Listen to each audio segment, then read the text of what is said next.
तो वसंतदादा शुगर इन्स्टिट्यूटची कुठलीही चौकशी राज्य सरकारने सुरू केलेली नाही।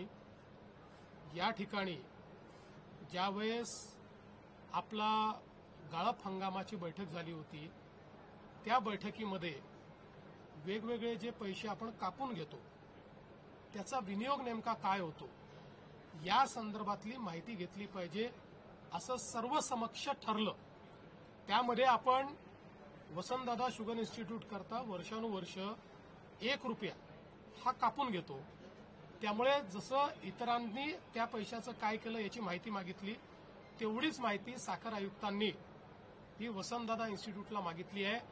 त्या बैठकीत वसंतदादा इन्स्टिट्यूटचे पदाधिकारी पण होते, सगळे साखर कारखानदारही होते। सगळ्यांच्या समक्ष जे ठरलं तेवढीच माहिती मागितलेली आहे। त्यामुळे विनाकारण वसंतदादा इन्स्टिट्यूटची चौकशी चालू केली।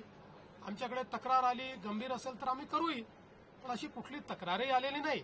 त्याच्यामुळे चौकशी करण्याचा प्रश्नच उठत नाही। सहकार क्षेत्र संपवलं जाते भाजपकडून असा आरोप